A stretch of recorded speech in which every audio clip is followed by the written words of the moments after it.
Used to feel we had it made. ¿Qué pasó con los Wild Boys que alguna vez dominaron MTV? Probablemente los recuerdas de los años 80 y luego nada. Pero esa no es toda la historia. Cinco chicos de Birmingham vendieron más de 100 millones de discos, conquistaron el mundo y luego enfrentaron cambios que casi los destruyeron. Lo que nadie te dice, en realidad nunca se separaron. Probablemente los recuerdas de MTV en los 80 y luego nada. Pero esa no es toda la historia. Estos tipos todavía están aquí, todavía haciendo música, y su viaje es mucho más sorprendente de lo que recuerdas. Estamos hablando de la banda que básicamente inventó el video musical como una forma de arte y cambió la forma en que el mundo veía la música pop británica. Salón de la Fama del Rock and Roll 2022. Más de 100 millones de discos vendidos en todo el mundo. 2 premios Grammy. Pero detrás de todo ese éxito, había dramas que no creerías. Cambios de formación que deberían haber destruido la banda. Batallas creativas, conflictos legales, y una historia de regreso que demuestra que a veces romperse te hace más fuerte. Estoy a punto de contarte lo que realmente les pasó a Simon Le Bon, Nick Rhodes, John Taylor, Roger Taylor y Andy Taylor. Además de los que se unieron más tarde, Warren Cucurulo, Sterling Campbell y Dom Brown. Descubrirás conexiones con David Bowie que nunca supiste que existían, secretos de grabación que tardaron décadas en revelarse, y por qué la mayor crisis en 1967-6 en realidad salvó su carrera. Desde un club nocturno en Birmingham hasta superestrellas globales, pasando por el colapso y la resurrección. Esta es la verdadera historia de Duran Duran. La historia de cómo 5 amigos se convirtieron en íconos, se perdieron entre sí y luego encontraron el camino de regreso. Lo que sucedió detrás de escena fue más dramático que cualquier video musical que hayan hecho. Pero espera, se pone aún más loco. Empecemos desde el principio. Regresemos a 1978. 2 adolescentes, Nick Rhodes y John Taylor, trabajaban en un club nocturno llamado Rum Runner en Birmingham, Inglaterra. Observaban cómo bandas punk como los Sex Pistols revolucionaban la escena musical. Pero en lugar de copiarlos, se preguntaron, ¿y si tomamos la energía cruda del punk y la hacemos glamorosa? No eran tus típicas estrellas de rock. Nick Rhodes estaba obsesionado con los sintetizadores, algo raro para 1978. John Taylor tocaba el bajo como si fuera una guitarra principal. Cuando reclutaron a Simon Le Bon como vocalista en 1990, todo encajó. El tipo tenía una voz que alcanzaba notas que ni sabías que existían. Agrega a Roger Taylor en la batería, sin relación con John, aunque sea confuso, y a Andy Taylor en la guitarra, y listo. Tenías la formación clásica. 5 chicos que parecían sacados de una revista de moda, pero tocaban como si su vida dependiera de ello. Luego llegó 1982, el álbum Rio. Lo que la mayoría de los fans no sabe es que ese álbum casi no sucede. La banda lo produjo primero por su cuenta y fue un desastre, un completo desastre. Así que llamaron a Nile Rodgers, el genio detrás de Chic, para remezclarlo. The Reflex tomó 21 intentos antes de que el productor Trevor Horn lo hiciera bien. 21 intentos. Pero cuando funcionó, realmente funcionó. Hungry Like the Wolf explotó en MTV. El video musical parecía una película de Hollywood, y los jóvenes estadounidenses no podían tener suficiente. Los videos musicales ya no eran simples herramientas de promoción, eran arte. Ahí fue cuando todo cambió. Seven and the Ragged Tiger alcanzó el número uno en el Reino Unido en 1983. Para 1985, grababan el tema principal de una película de James Bond, A View to a Kill. Llegó directamente al número uno en Estados Unidos, siendo el único tema de Bond en alcanzar esa posición. Ni siquiera Paul McCartney lo logró. Vivían el sueño. Aviones privados, fans gritando, portadas de revistas. La banda pop perfecta. Pero todo ese éxito tenía un precio. La presión crecía detrás de escena. Para 1985, las grietas empezaban a mostrarse. El estrés se acumulaba. Apenas tenían veintitantos años, lidiando con más dinero y atención de la que la mayoría ve en toda una vida. En una entrevista de The Guardian en 2021, la banda admitió algo impactante. Casi todas las bandas como la nuestra terminan destruyéndose a sí mismas. Los altibajos de la fama, las giras constantes, la atención mediática, todo estaba pasándoles factura. Lo que realmente ocurrió fue más intenso de lo que cualquiera imaginaba. Roger Taylor, el baterista que había estado con ellos casi desde el principio, se estaba agotando. Las giras interminables, la presión por seguir sacando éxitos, el cansancio de estar en una de las bandas más grandes del mundo, lo estaba destruyendo. Pero nadie vio lo que venía. Mientras tanto, Andy Taylor tenía conflictos creativos con el resto de la banda. Quería un sonido más rock, más centrado en la guitarra. Nick Rhodes y los demás empujaban hacia sonidos más electrónicos. Dos visiones diferentes para la misma banda. Entonces llegó abril de 1986. Roger Taylor tomó una decisión que sorprendió a todos. Renunció. Simplemente se fue de Duran Duran en el punto más alto de su fama, pero ahí fue cuando todo cambió. Lo que Andy Taylor hizo después cambiaría todo y marcaría el periodo más dramático en la historia de la banda. Nadie vio lo que pasó después. Cuando Roger se fue en abril de 1986, la banda estaba desesperada. No puedes reemplazar al baterista de Duran Duran de la noche a la mañana. Pero intentaron seguir como cuarteto, pensando que Andy Taylor mantendría todo unido. En cambio, Andy lanzó su propia bomba. Había firmado en secreto un contrato como solista con MCA Records. Mientras la banda trataba de decidir su próximo movimiento, su guitarrista planeaba su escape.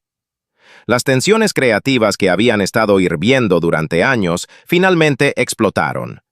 Andy quería que Duran Duran sonara más como una banda de rock.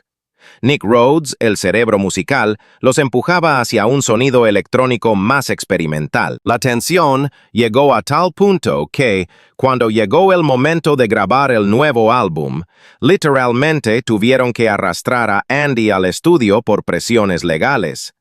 Apenas contribuyó en lo que se convirtió en Notorious. Luego, a finales de 1986, también se fue. La banda intentó continuar, pero las grietas se agrandaban. De repente, Duran Duran, una de las bandas más grandes del mundo, se redujo a 3 miembros: Simon Le Bon, Nick Rhodes y John Taylor. La mitad de la formación clásica desaparecida en 8 meses. Esto debería haber sido el final. La mayoría de las bandas no sobrevive a la pérdida de 2 miembros fundamentales. Pero la verdadera historia es que trajeron a Warren Cucurulo en la guitarra, un tipo que había tocado con Frank Zappa, y a Sterling Campbell en la batería, quien más tarde se convertiría en el baterista de David Bowie durante los años 90. Notorious salió en octubre de 1986. Alcanzó el número 16 en el Reino Unido, pero apenas entró en el top 15 en Estados Unidos. Después de años de éxitos automáticos, esto se sintió como un fracaso. La fórmula mágica se había roto. Mientras tanto, Andy Taylor lanzó su álbum solista Thunder en 1987 y tuvo cierto éxito, especialmente con su colaboración con Rod Stewart. Pero había más. Los tres miembros restantes de Duran Duran no se rendían. A veces romperse te obliga a redescubrir lo que te hace especial. Lo que la mayoría de los fans no sabe es que Sterling Campbell, el baterista de Duran Duran de 1989 a 1991, se convirtió en el puente entre la banda y David Bowie. Después de dejar Duran Duran, Sterling se unió a la banda de Bowie para Black Tie White Noise en 1993 y se quedó durante los 2000. Pero la influencia fue mutua. Sterling trajo algo especial de su tiempo con Bowie de vuelta a Duran Duran durante la grabación de The Wedding Album en 1993.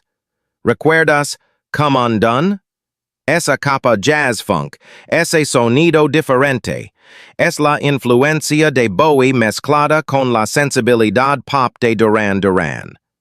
El álbum vendió más de 3 millones de copias y demostró que podían reinventarse. Ordinary World se convirtió en un gran éxito, número 1 en las listas adultas contemporáneas del Reino Unido.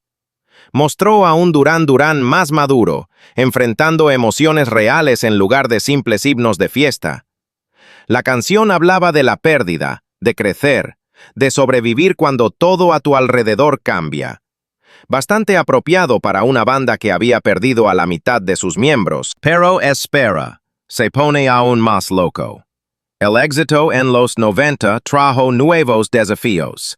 John Taylor enfrentaba problemas personales, un divorcio que afectó su creatividad, además de que había iniciado su propio sello discográfico, B5 Records, y equilibraba proyectos en solitario. La presión de mantener a Duran Duran relevante mientras construía su propio imperio lo agotaba. En 1907, John hizo un anuncio impactante. En Duran Con, la convención de fans de la banda anunció que se marchaba. El bajista que había cofundado la banda con Nick Rhodes, que había sobrevivido a la crisis de 1906, se alejaba.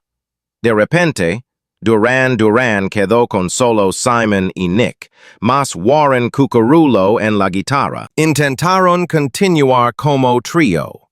Medazzaland en 1997 tuvo algunos momentos interesantes.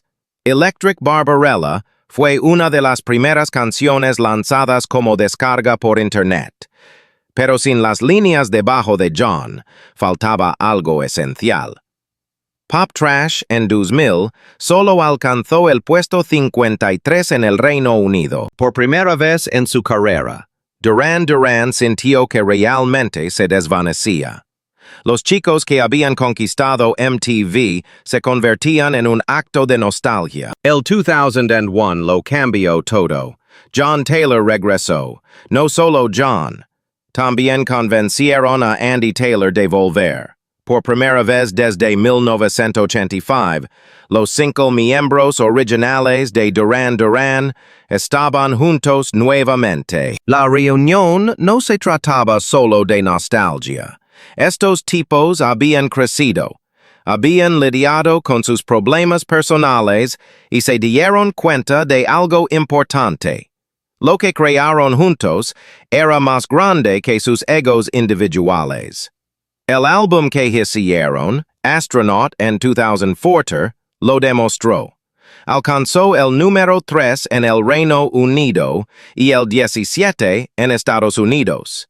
Sus posiciones más altas en casi 2 décadas. El sencillo, Sunrise, llegó al número 6 en el Reino Unido. Después de años de sonidos experimentales y cambios de miembros, habían encontrado lo que los hacía especiales. Grandes canciones, interpretaciones ajustadas y esa química que solo ocurre cuando las personas correctas se reúnen. Pero esta reunión tenía un giro. Roger Taylor también estaba de vuelta, pero el regreso de Andy Taylor fue temporal. Las diferencias creativas que los separaron en 1986 no habían desaparecido por completo. Para 2006, Andy se había ido otra vez, esta vez sin drama. Había ayudado a demostrar que aún tenían magia, pero su corazón estaba en otros proyectos. Entró Dom Brown en la guitarra.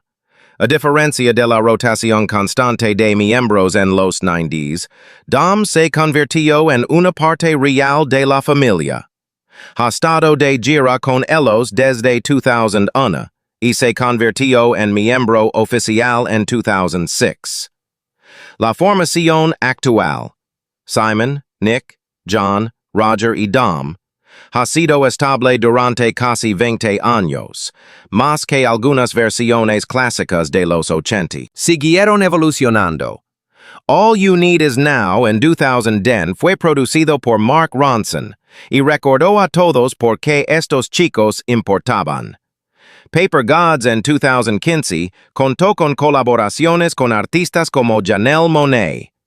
Luego, Future Past en 2020 mostró que aún podían sorprender. El Salón de la Fama del Rock and Roll finalmente los reconoció en 2022.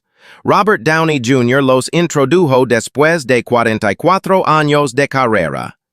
Finalmente, estaban recibiendo el respeto que merecían como pioneros, no solo como nostalgia de los 80. ¿Dónde están ahora?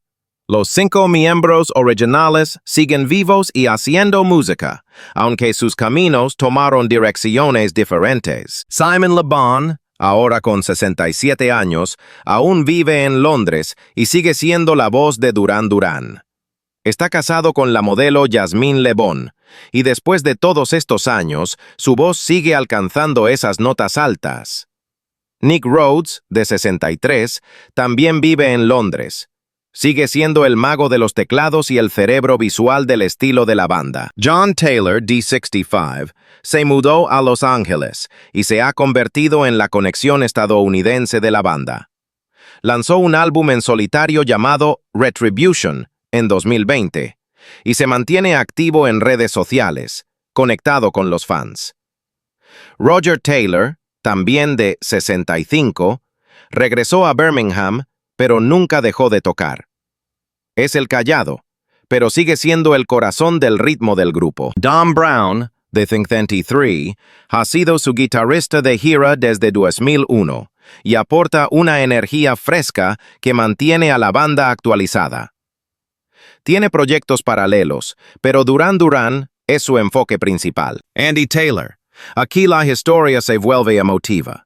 Andy, ahora viviendo en Ibiza, España, ha estado luchando contra un cáncer de próstata en etapa 4 desde 2018. Pero no ha renunciado a la música. En 2023 colaboró con la banda en Danse Macabre, contribuyendo a canciones incluso mientras enfrentaba sus desafíos de salud. La relación entre Andy y el resto de la banda ha cerrado el círculo. Donde antes había tensiones y diferencias, ahora hay lo que Andy llama amor y respeto puros.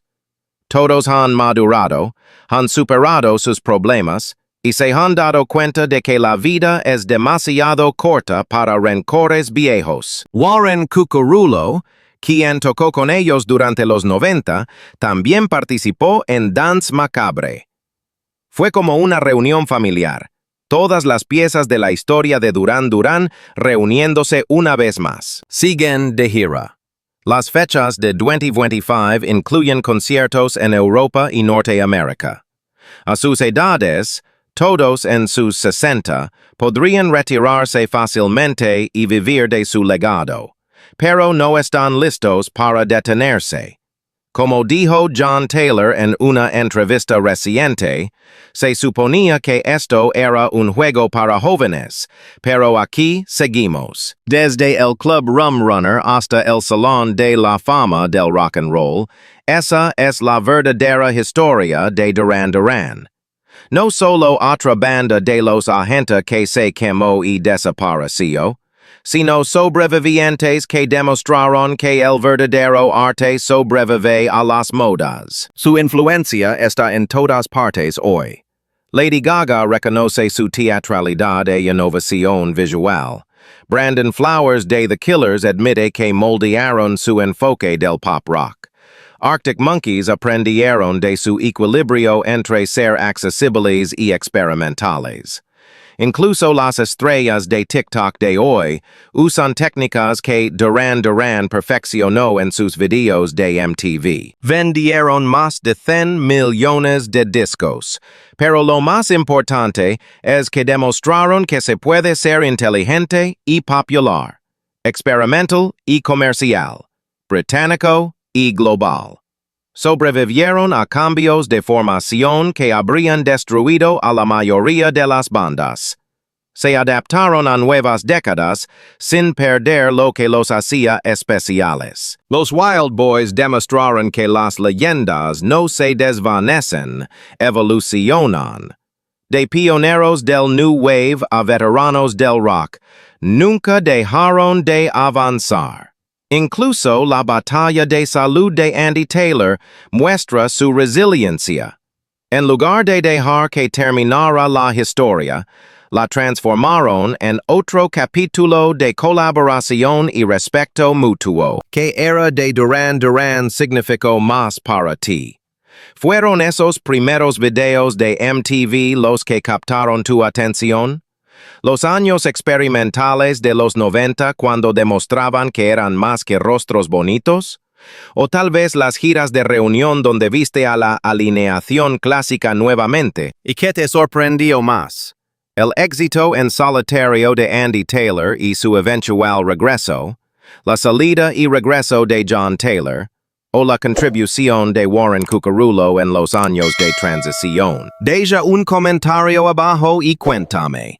Y si disfrutaste descubrir la verdadera historia detrás de una de las bandas más icónicas de los 80, suscríbete al canal. Hay más historias no contadas esperándote, y la verdad siempre es más interesante que la leyenda.